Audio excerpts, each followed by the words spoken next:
이제 하나님의 말씀을 나누겠습니다. 하나님의 말씀은 마태복음 25장 14절부터 30절까지 말씀입니다. 오늘 달란트의 비유와 문화의 비유, 지난주와 같이 이렇게 하나로 묶어서 우리가 살펴보는 걸로 하겠습니다.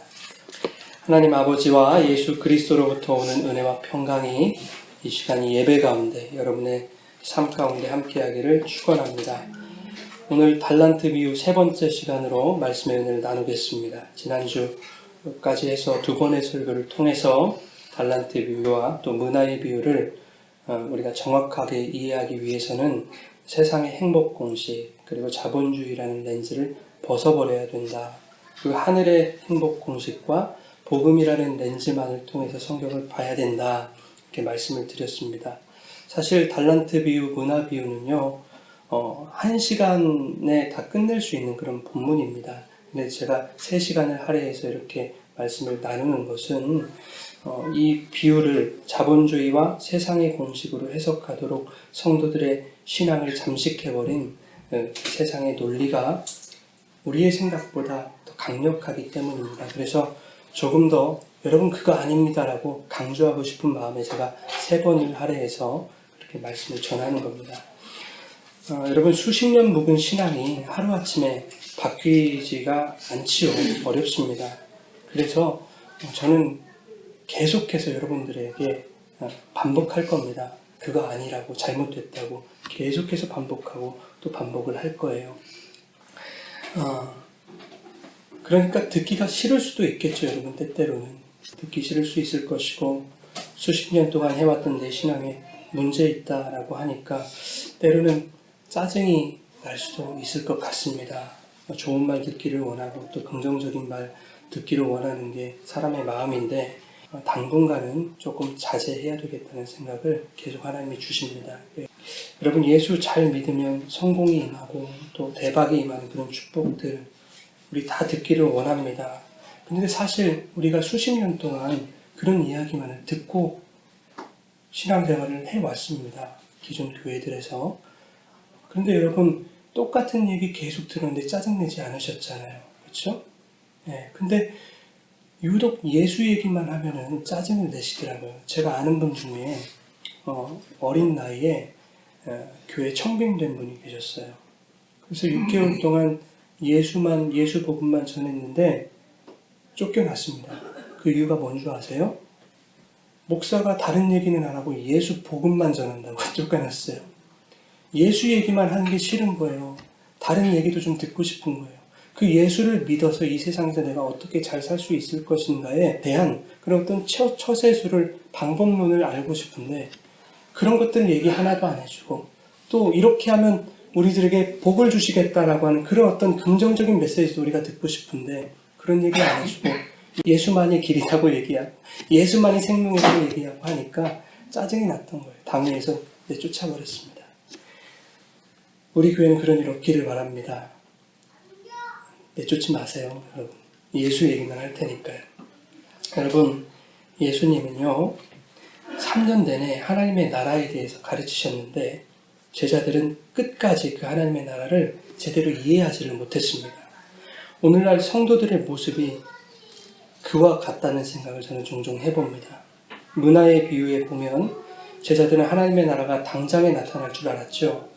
그들이 이해하는 하나님의 나라는 어떤 나라였을까요? 예수님이 정치적 왕이 되어주시는 그런 나라, 이스라엘에서 로마를 몰아내주시는 그러한 나라, 또 억압과 굶주림이 없는 그런 나라 아니었겠습니까? 이제 자신들이 원하는 자신들의 하나님의 나라에서 명색이 예수님의 제자들이었으니까 예수님이 한 자리씩 주시겠다라고 하는 그런 기대감에 부풀어 있었을 것입니다.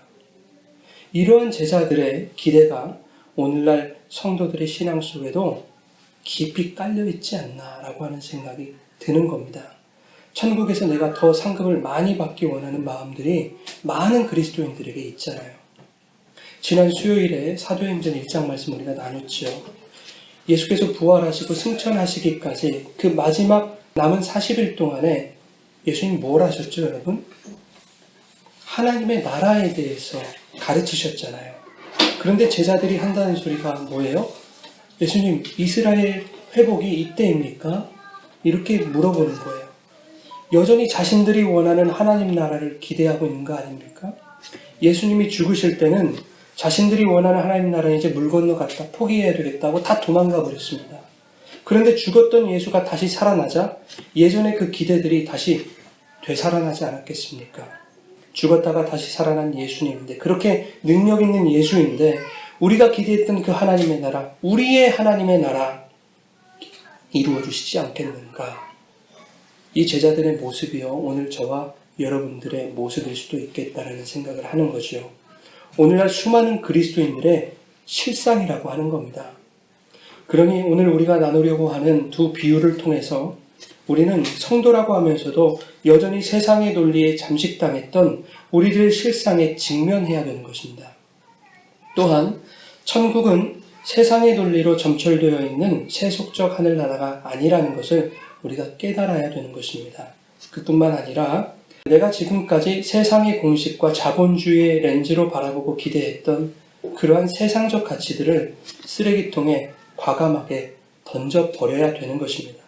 그리고 말씀이 가르치시는 진정한 하나님의 나라를 기대하고 소망해야 되는 것입니다. 이것이 우리에게 오늘 비유를 주시는 주님의 뜻인 것입니다. 그러면 예수님이 승천하기 전까지 그토록 입에 침이 마르도록 전파하셨던 그 진정한 하나님의 나라는 뭘까? 그리고 그 하나님 나라로부터 성도들에게 주어지는 진정한 행복은 어떤 것일까? 오늘 한번 살펴보자는 얘기입니다. 본문에 들어가기에 앞서서 우리가 짚고 넘어가야 될 것이 있습니다. 그것은 달란트 비유의 최악의 해석이 무엇인가? 라는 겁니다. 아마도 여러분들이 일반적으로 많이 들어오셨던 해석일 겁니다. 하나님께 많은 달란트를 받자라는 것이죠. 많은 달란트를 받아야 더욱 영향력 있는 일에 내가 쓰임받을 수 있다라는 것인데, 그 속에는 하나님께 더욱 쓰임받는 일이 곧 나의 세상적 성공이라는 도식이 깔려 있는 겁니다. 다시 말하면 달란트를 많이 받으면 많이 받을수록 나의 세상적 영향력도 높아지고 나의 세상적 지위도 높아진다라는 도식입니다. 물론 말은 그렇게 하지 않을 거예요. 교회들에서 성도들이 그렇게 얘기를 안 할 겁니다. 말로는 하나님의 영광 운운할 겁니다. 그러나 실은 이 땅에서의 자신의 영광과 매우 밀접하게 관련되어 있는 것이 바로 달란트다라고 생각하고 있는 사람들이 참으로 많을 것입니다. 거기서 끝나는 것이 아니죠. 그것이 신앙이든 사회적 지위든 간에 받은 달란트를 활용하여 이 땅에서도 남들보다 우월한 삶을 살 수 있을 뿐만 아니라 받은 달란트로 더 많은 것 남겨드리면 천국에서도 많은 상으로 보응해 주실 거다라고 설명하는 것입니다. 최악의 해석입니다. 이 세상 자본주의의 논리와 다를 바가 없는 것입니다. 재벌가 금수저들이 세상의 자본을 싹쓸이하는 것처럼 성도들아, 너희들도 너희들에게 주신 재능 가지고 하늘의 상을 싹쓸이해보거라. 이것과 뭐가 다릅니까, 여러분? 여러분, 본문 21절 함께 읽겠습니다. 그 주인이 이르되 잘하였도다. 착하고 충성된 종아, 네가 작은 일에 충성하였음에 내가 많은 것을 내게 맡기리니 내 주인의 즐거움에 참여할지어다 하고, 주님은 이 말씀을 23절에도 동일하게 반복하십니다. 똑같은 말씀을 하세요.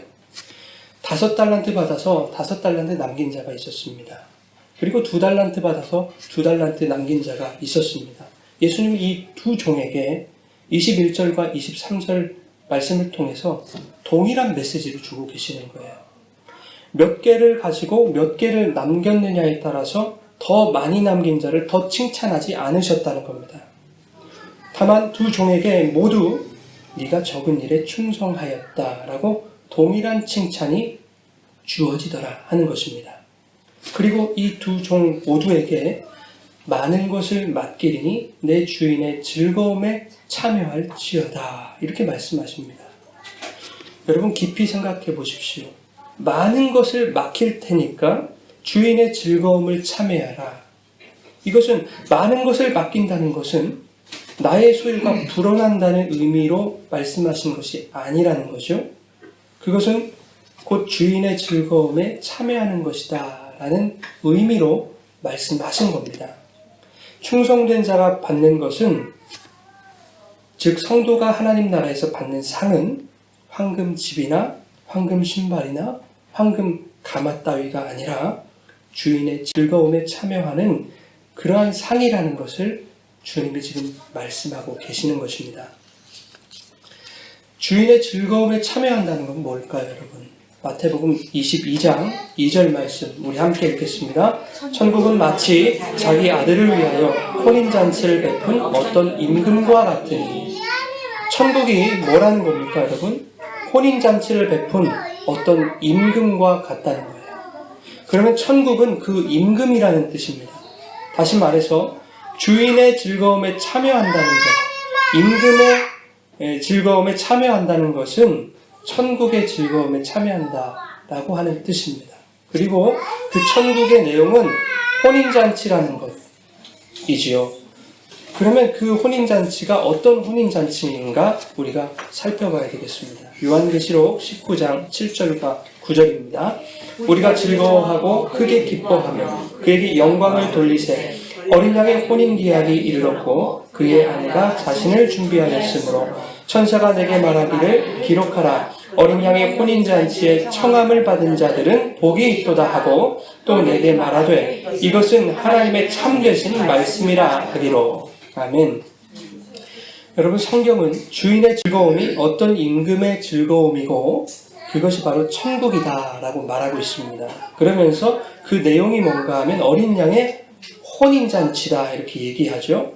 그런데 그 혼인잔치가 성도에게 상이 될 수 있는 이유는 성도가 그 혼인잔치에 신부로 청함을 받았기 때문입니다.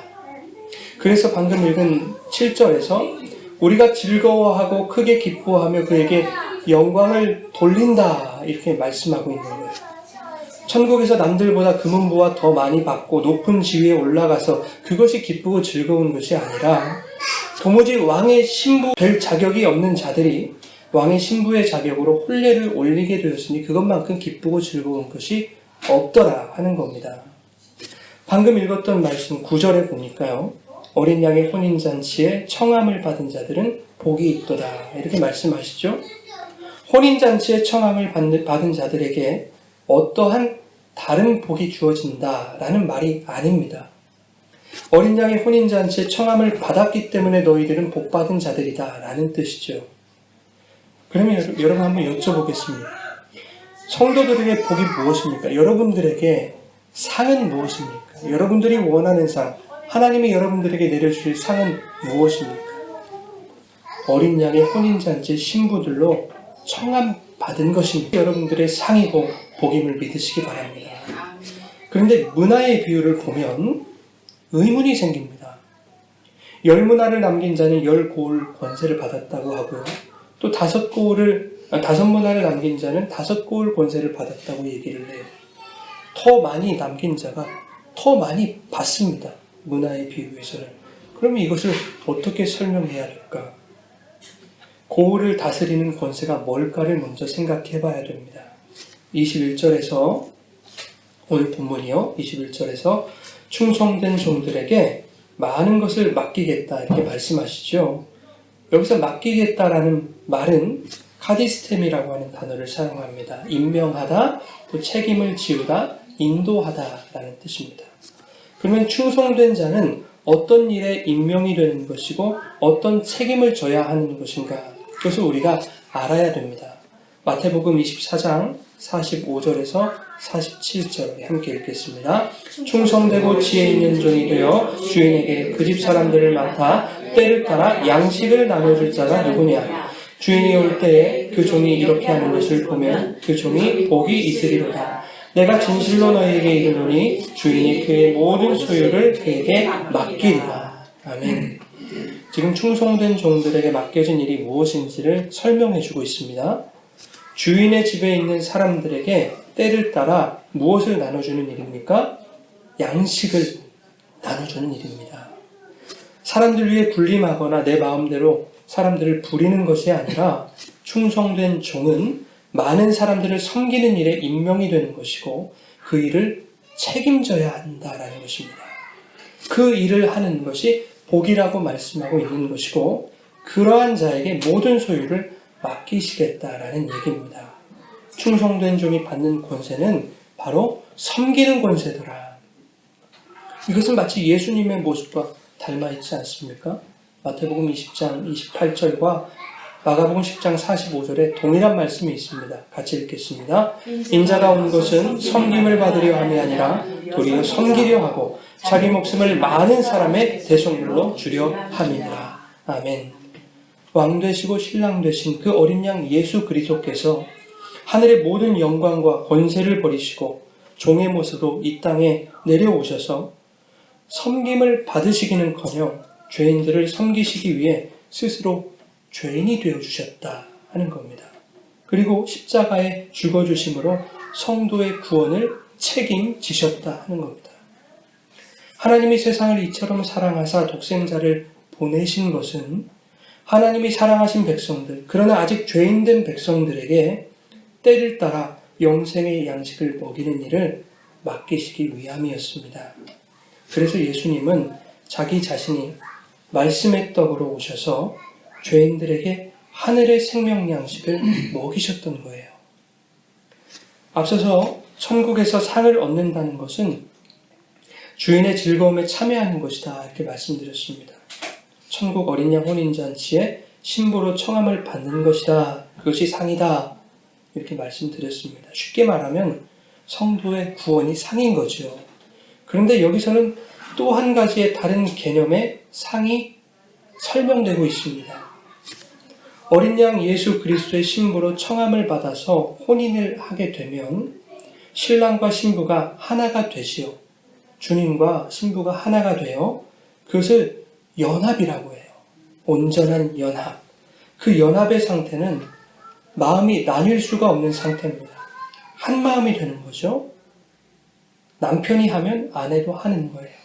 남편이 섬기는 자로 오셔서 죽기까지 섬기셨으니 아내도 그 남편을 따라 천국에서 죽어라고 섬기는 것입니다. 부창부수. 10고을 권세를 얻으면 10고을을 섬기는 것이고 5고을 권세를 얻으면 5고을을 섬기는 것이더라. 그것이 상이더라. 이것이 천국에서의 상입니다, 여러분. 그럼 여러분은 몇 고을을 얻고 싶으십니까? 그런 거라면 정중히 사양하시겠습니까? 내 몸 하나 건사하기 힘든데 천국에서까지 남들을 섬겨야 되겠나? 이렇게 생각하십니까? 여러분, 이 땅에서의 섬김은요, 나의 희생과 수고를 동반하는 것이기 때문에 힘들고 어려울 수가 있습니다.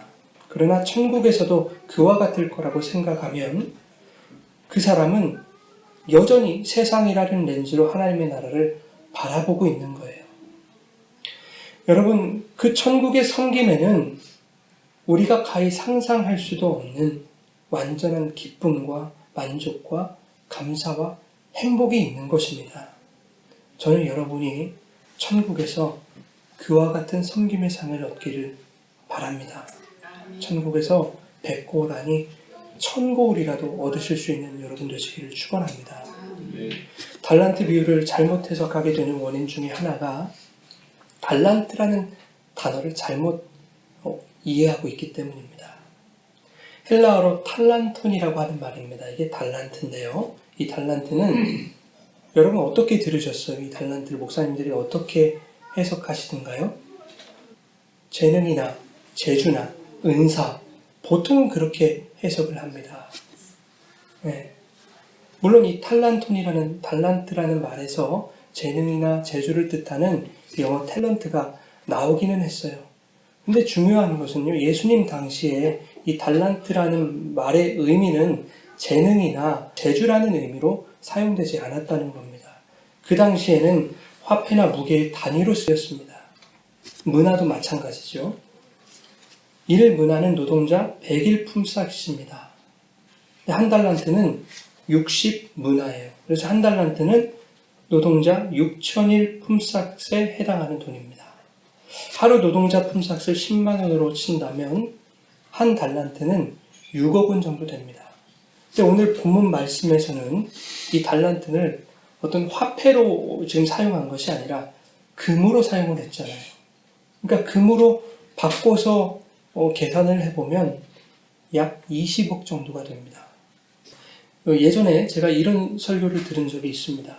한 달란트 받은 종은 다른 종들에 비해서 적게 받았기 때문에 기분이 상해서 얘가 아무것도 안 했다라는 거예요. 장사하라고 했는데 장사도 안 하고 땅에 묻어놨다. 기분 나빠서. 그러면서 하시는 말씀이 이렇습니다. 그분의 말씀의 포인트가 이거예요. 여러분, 은사 적게 받았다고 해서 불평하지 마십시오. 틀린 말 아니죠, 여러분? 옳은 말입니다. 나에게 주신 그 지극히 작은 것이라도 열심히 주님을 사용하다 보면 하나님이 풍성히 채워주실 겁니다. 틀린 말 아니죠? 맞는 말이에요. 그러나 안타깝게도 이 달란트의 비유는 그것을 설명하는 얘기가 아닙니다. 달란트의 비유가 목적하는 바와 다르다고 하는 거예요. 전혀 엉뚱한 말을 하신 거예요. 오늘 말씀은요, 많고 적음과는 전혀 관련이 없는 말씀이에요. 금 한 달란트에 20억이 넘는 큰 돈입니다, 여러분. 그 당시에는 지금보다 더 큰 가치였어요. 근데 그게 적다니요. 적게 줬다니요. 말도 안 되는 얘기죠. 주인은요, 이미 이 모든 종들에게 많은 것을, 그리고 큰 것을 주셨다는 거예요. 수나 양으로는 환산할 수 없는 그 무엇인가를 주인이 종들에게 이미 주셨다는 겁니다. 15절에 보면 각자의 재능대로 5달란트, 2달란트, 1달란트를 줬다 이렇게 기록하고 있죠. 많은 분들이 여기서 쓰이는 재능이라는 단어와 달란트를 동일한 단어로 해석하고 있다고요. 동일하고 해석하기 있기 때문에 많은 재능과 많은 은사를 가진 자들에게 더 많은 재능과 더 많은 은사를 주시는 것으로 그렇게 오해하고 있다고요. 청소년 그리고 청년 집회에 가보면 달란트 비유가요, 단골 메뉴처럼 나옵니다. 뭐라고 얘기하냐면 어서 빨리 자신의 재능과 은사를 발견해라. 발견하지 못했다면 빨리 노력해서 만들어라. 이렇게 얘기를 합니다.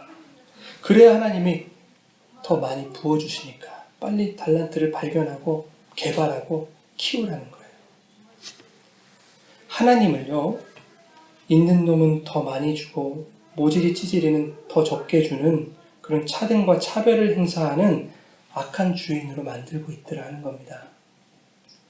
여러분, 은사가 뭡니까? 은사. 달란트를 은사로도 목사님들 표현을 하시는데 여러분에게는 어떤 은사가 있으세요? 그리고 여러분은 어떤 은사를 얻기를 원하십니까? 은사가 무엇인지 로마서 5장 15절에서 16절에 쓰여 있는데 우리가 읽지 않고 그냥 넘어가겠습니다.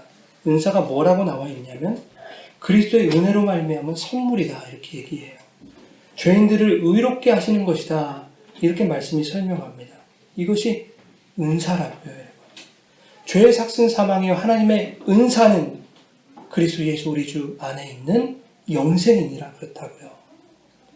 이 영생만 얻으면 됐지 무슨 은사가 더 필요합니까? 은사 받지 말자는 게 아니라요. 본질을 얘기하는 겁니다. 15절 말씀에서 이 재능이라는 단어는 디나미스라는 단어입니다. 그러니까 이 달란트라고 하는 단어하고 완전히 다른 뜻이죠. 이 디나미스라고 하는 단어는 능력이나 역량을 뜻하는 말입니다.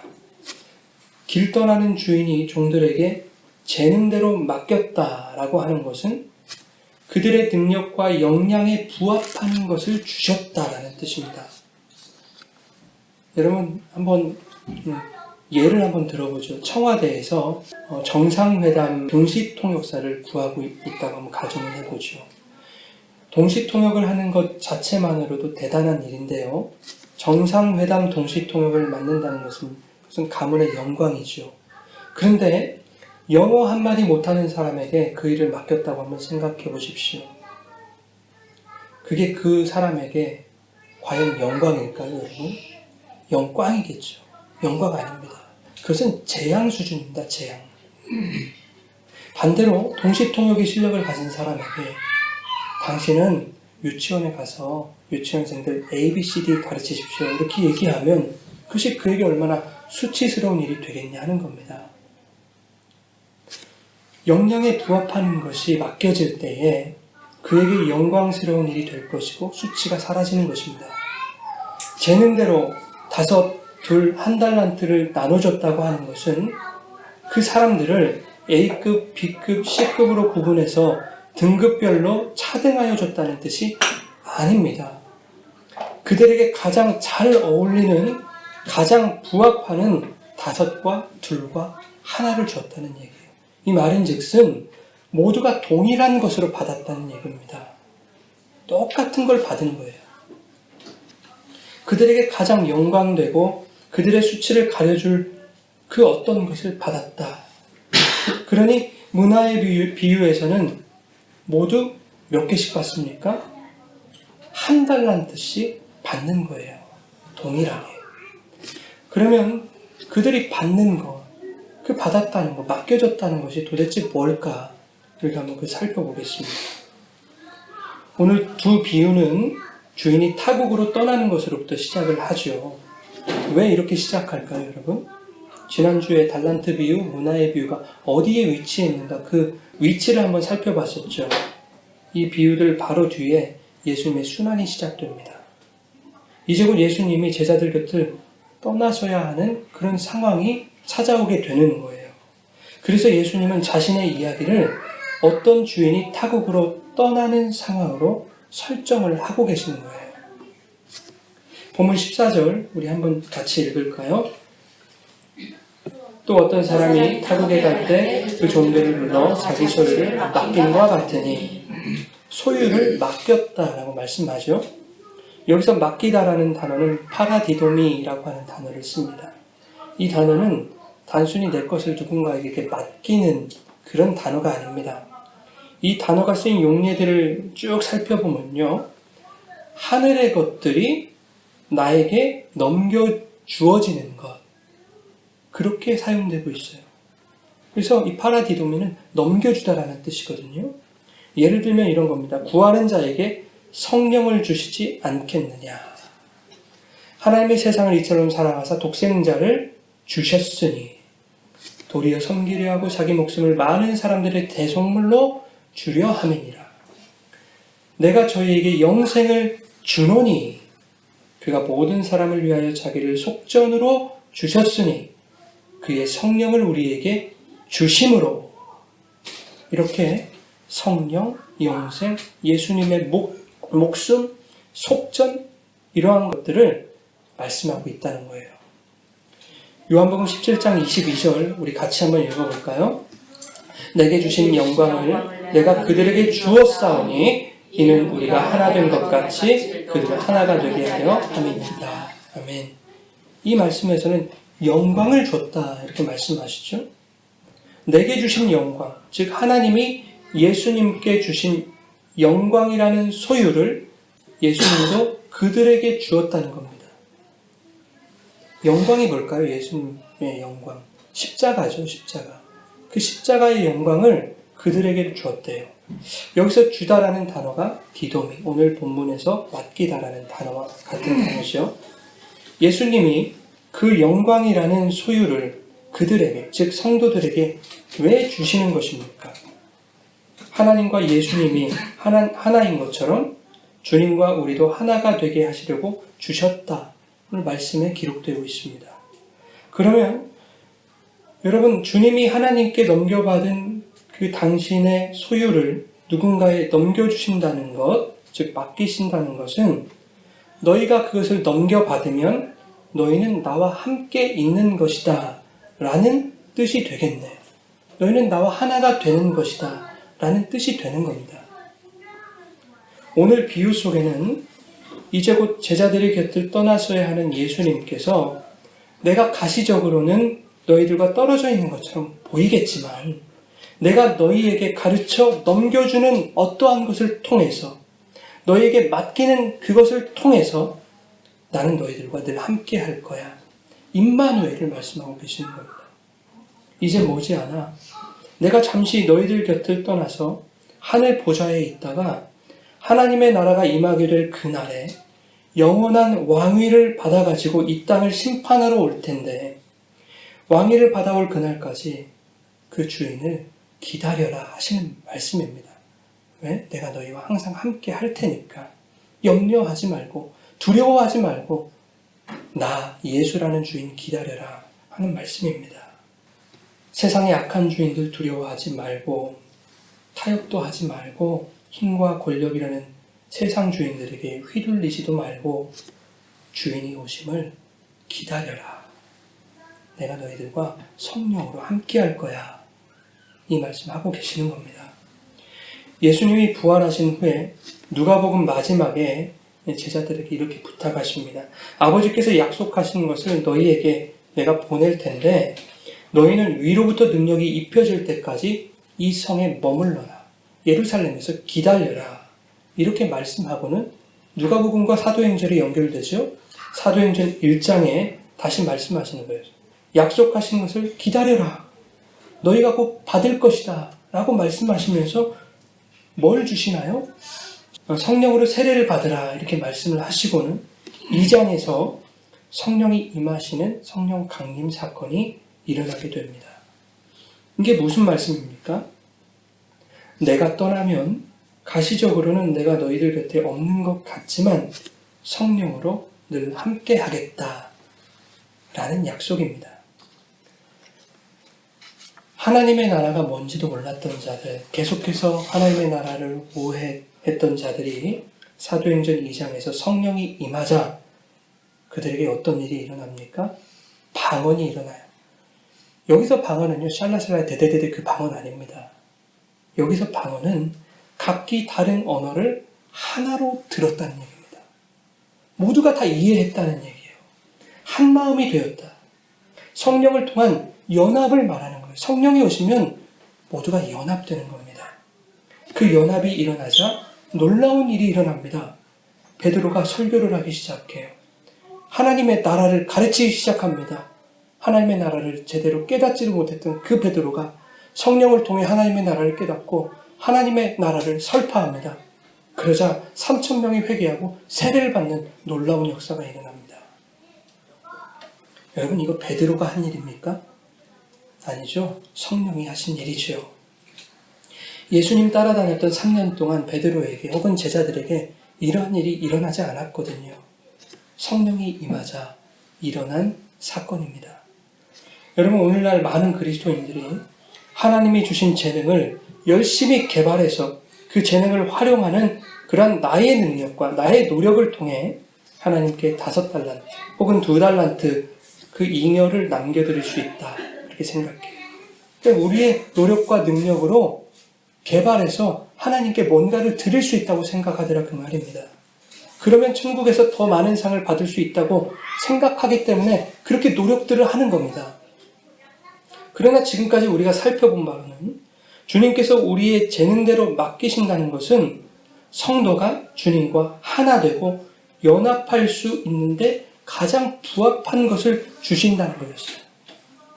지금 가시적으로 주님이 우리 곁에 없는 것 같지만 내가 너희와 항상 함께 있다는 것을 확증하시는 그 어떤 것을 주시는 것입니다. 즉 하늘로부터 넘겨주시는 그리스도의 십자가 영광, 영생, 성령, 이러한 것들, 이런 하늘의 것들을 말씀하고 있는 거예요.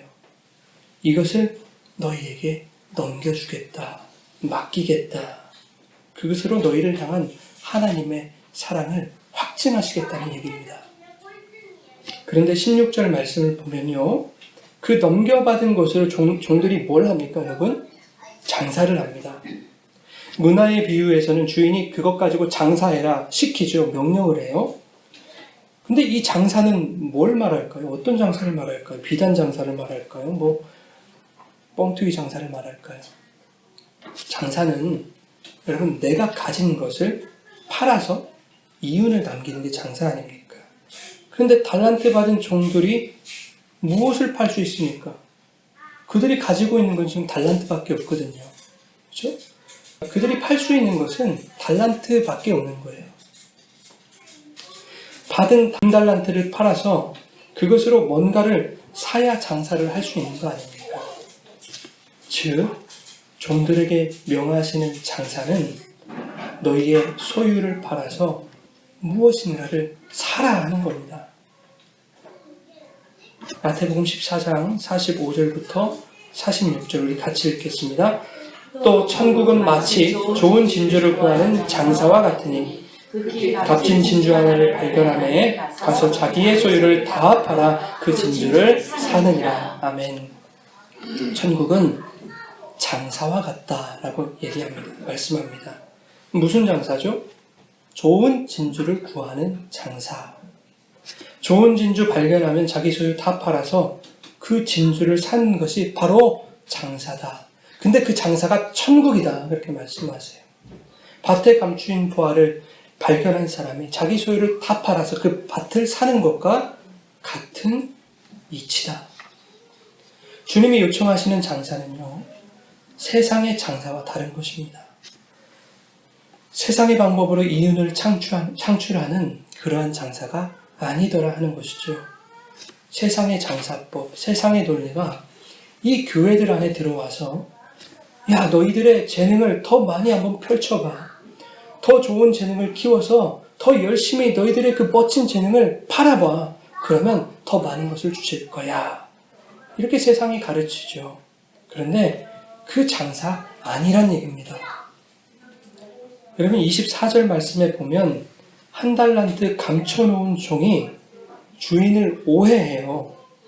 그죠? 심지 않은 데서 거두고 해치지 않은 데서 모으는 분이라고 그렇게 오해를 합니다.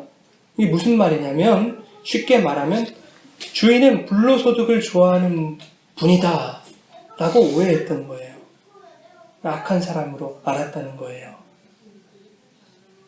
그런데 이 종이 주인을 그렇게 오해를 하고 있었다면 그는 원금을 은행에라도 맡겼어야 되는 거예요. 그래야 주인이 좋아하는 불로소득 이자가 생기니까 그렇게 했어야 맞는 거예요. 그래야 얘기가 돼요. 27절에 주인이 돌아와서 그 종이 말씀하십니다. 야, 내가 그런 주인인 줄 알았으면 은행에 맡겨서 이자라도 챙겨야 되는 거 아니냐? 야, 네가 나를 그런 주인으로 알았단 말이냐? 나는 그런 세상적 가치 잉여를 창출하는 장사를 가르친 바가 없어. 그런 걸 요청하지 않았어. 이렇게 말씀하시는 거예요. 사실은 이 종은요, 주인이 두려웠던 거예요.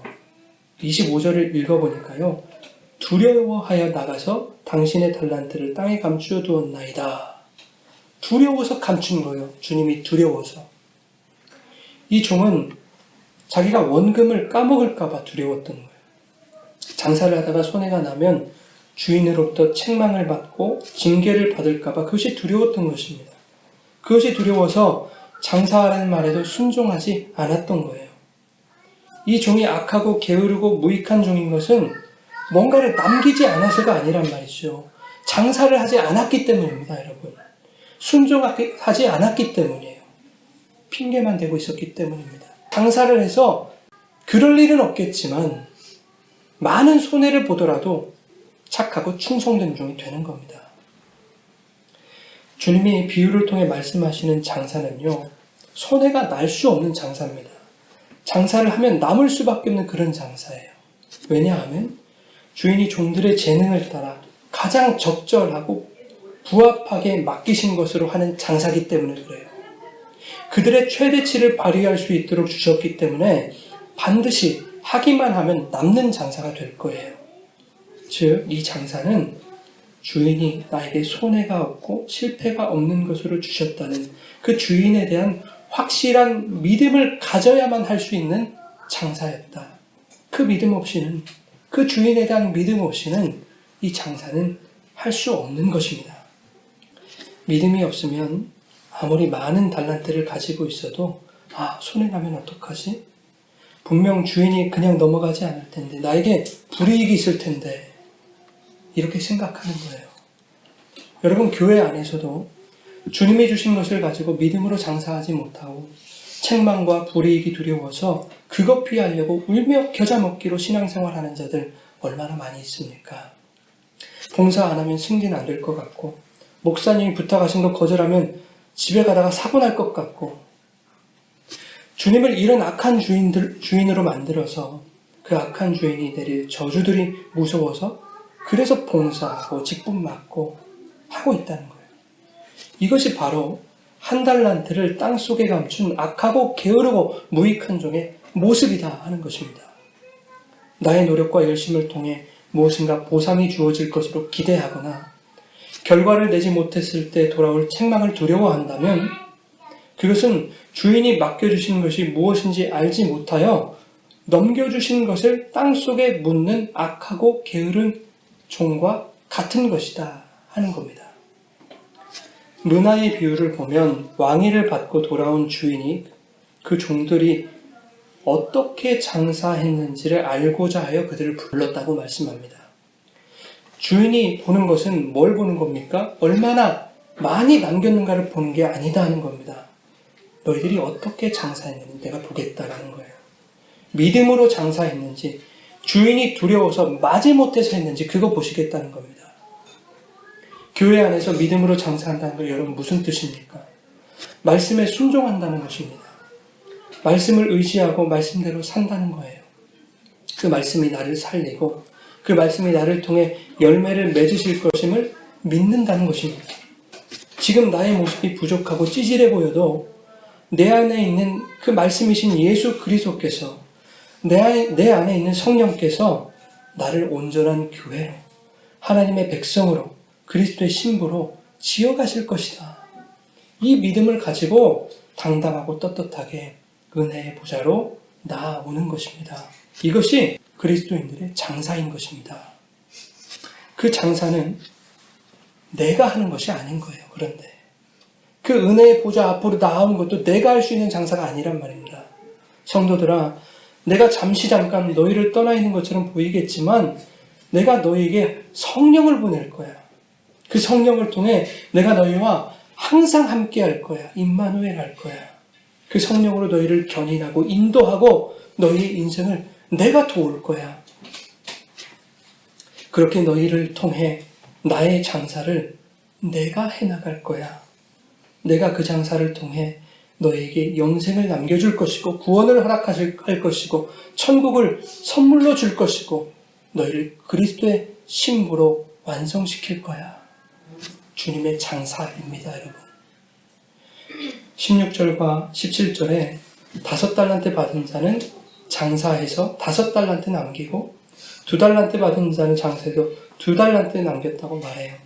이것은 주님이 맡기신 것을 넘겨받은 자들 속에 거하시는 성령께서 성도들의 삶을 견인하고 인도하여 주님이 목적하신 것과 동일한 것을 성령께서 남기셨다라는 것을 말하는 거예요. 여러분 이해가 되십니까? 이 말이? 주인이 우리에게 뭔가를 넘겨주시겠다고 작정하셨잖아요. 그런 어떤 목적이 있으셨을 거예요. 너희들에게 이것을 넘겨주는 나의 목적.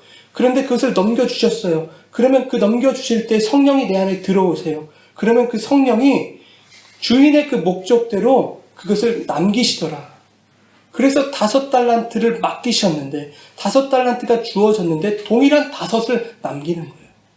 2달란트가 주어지니까 그 2달란트와 동일한 2달란트를 남기더라 하는 겁니다. 그런데 문화의 비유를 보면 또 의문이 생기는 거예요. 한 문화로 10문화를 남기고 5문화를 남기잖아요. 그죠? 누가복음 19장 18절에 보니까요. 한 문화로 5문화를 만들었다 이렇게 기록하고 있습니다. 여기서 만들었다는 말은요. 포이에오라는 단어를 사용해요. 이 포이에오라는 단어는 여호와는 나의 목자 4번째 시간에서 제가 설명드린 바가 있습니다. 여인이 옥합을 깨뜨려서 예수님께 행한 일. 거기서 행하다라는 단어가 바로 포이에오라는 단어입니다. 이것은 인간들이 하는 일상적인 활동이나 인간들의 행함을 말하는 것이 아니었다. 인간 역사에서 이루시는 하나님의 구원의 행위를 나타낼 때 사용하는 단어가 바로 포이에오, 행하다, 만들다 라는 뜻이었다. 즉 문화의 비유에서 10문화를 남겼다, 5문화를 만들었다 하는 것은 인간의 노력과 열심으로 만들어낸 인간의 결과물이 아니더라 하는 겁니다. 주님이 행하셔서 주님이 남기시고 주님이 만드신 천국과 구원의 완성을 위한 어떤 것이다 하는 겁니다. 그래서 누가복음 19장 18절을 헬라어 성경으로 보면 이렇게 돼요. 주인의 한 문화가 5 문화를 포이에오 했다. 주인의 한 문화가 5 문화를 만들었다. 내가 만든 게 아니에요. 주인의 문화가 5개를 만들었다. 라고 얘기하고 있는 것입니다. 남기는 것은 인간의 일이 아닌 것입니다. 우리에게 넘겨주신 바 된 그 성령이 맺으시는 열매가 주님이 남기시는 것이다 하는 겁니다. 그러나 주님이 남기시는 그 장사에 성도가 해야 될 일들이 아예 없느냐? 그렇지 않습니다. 성도가 해야 될 일이 반드시 있습니다. 고린도전서 3장 6절과 8절 우리 이어서 읽겠습니다. 나는 심었고 아볼로는 물을 주었으되 오직 하나님께서 자라게 하셨나니 그런즉 심는 이나 물 주는 이는 아무것도 아니거든 오직 자라게 하시는 이는 하나님뿐이니라. 심는 이와 물 주는 이는 한 가지이나 각각 자기가 일한 대로 자기의 상을 받으리라. 아멘. 주님께서 자라게 하시고 열매 맺으시고 남기실 거예요. 분명히 그렇게 하실 겁니다. 그러나 심고 물 주는 일은 성도가 해야 된다는 얘기입니다. 내가 심고 물을 줘야만 자란다라는 얘기는 아니에요. 주님이 자라게 하시고 맺으시고 남기실 것임을 확실히 믿는 자들에게서 나오는 순종을 얘기하고 있는 거예요. 주님이 확실히 그렇게 하실 것을 내가 믿습니다.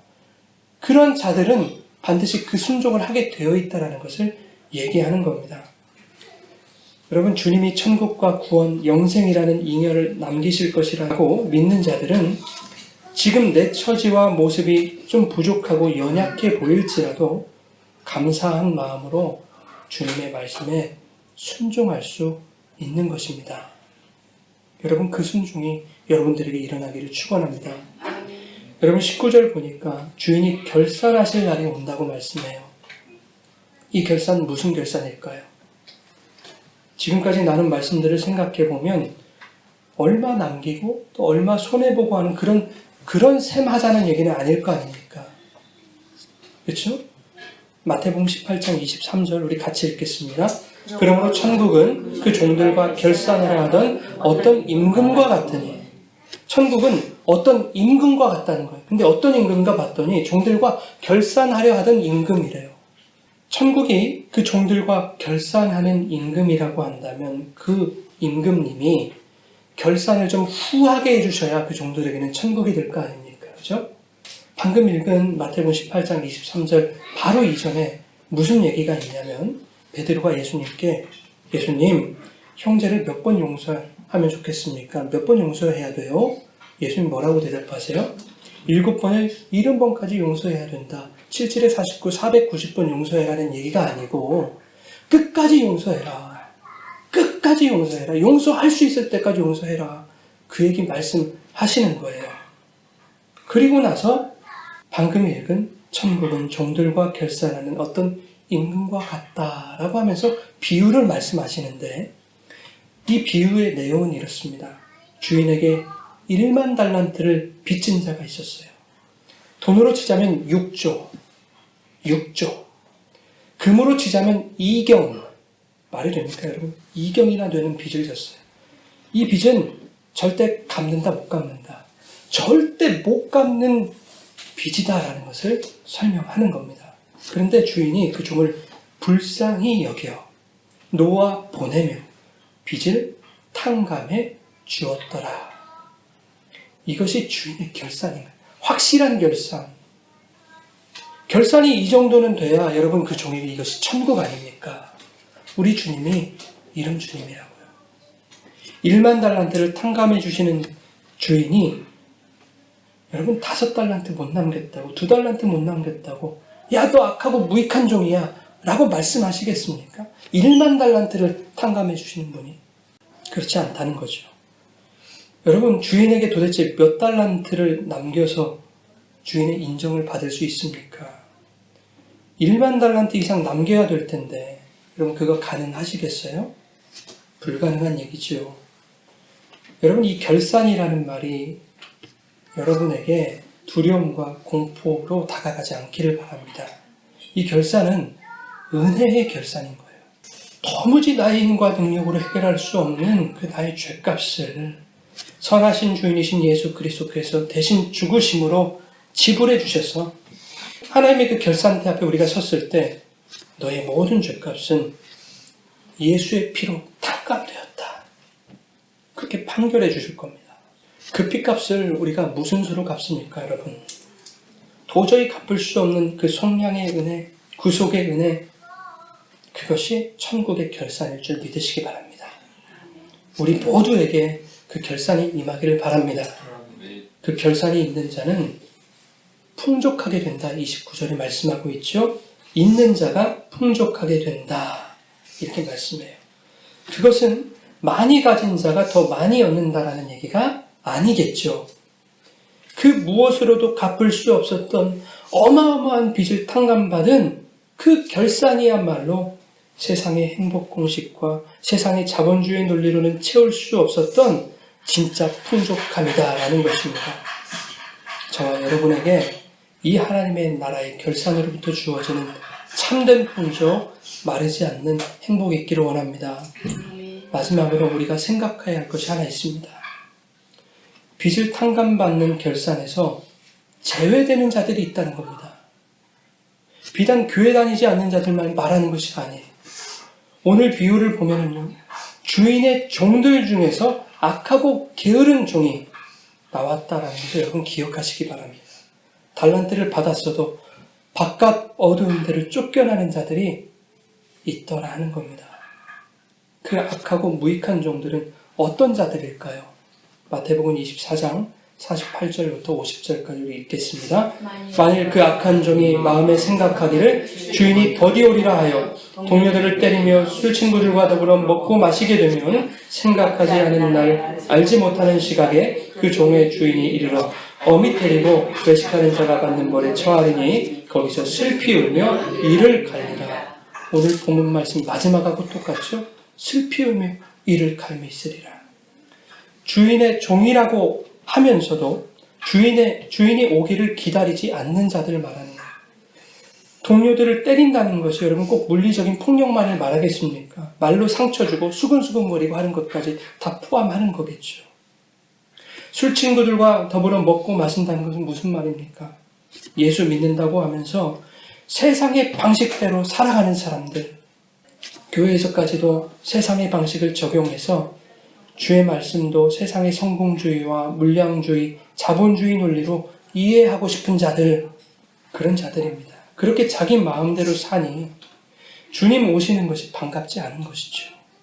입으로는 마라나타 주여 어서 오시옵소서 이렇게 말은 하지만 속으로는 뭐라고 하는 줄 아십니까? 그래도 주님 나 죽고 나면 오십시오. 아직 누릴 게 너무 많습니다. 이 세상. 여러분 이런 사람들이 한둘인 줄 아십니까?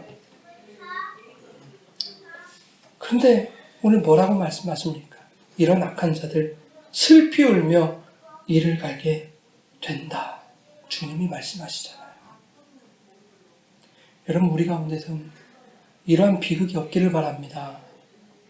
다들 주님의 충성된 종 되기를 축원합니다. 누가복음 17장 10절에 이렇게 말씀합니다. 이와 같이 너희도 명령받은 것을 다 행한 후에 이르기를 우리는 무익한 종이라 우리가 해야 할 일을 한 것뿐이라 할지니라. 여러분 종은 시키는 일만 하면 되는 거예요. 시키는 일 했는데 주인이 종에게 고마워 하지 않는다는 얘기예요. 마땅히 할 일이라 하는 겁니다. 여러분 결산날에 악한 종처럼 이런저런 핑계 대지 않고 오히려 주님 앞에 서서 주님 우리는 무익한 종입니다. 하라 하신 그 분부대로 행한 것뿐입니다. 그러니 주님 모든 영광 주님이 받으시옵소서. 이렇게 말할 수 있는 저와 여러분 되기를 축원합니다. 베드로전서 1장 13절 말씀만 보고 마치겠습니다. 그러므로 너희 마음의 허리를 동이고 근신하여 예수 그리스도께서 나타나실 때에 너희에게 가져다 주실 은혜를 온전히 바랄지어다. 은혜를 온전히 바랄지어다. 하나님의 나라가 이 땅에 임하게 될 그 날을 기다리고 그날에 주실 은혜와 행복을 온전히 바라며 우리의 허리를 동여 주인이 명령하신 대로 믿음의 장사, 천국의 장사를 순종으로 감당하는 착하고 충성된 종들 다 되시기를 주님의 이름으로 축원합니다.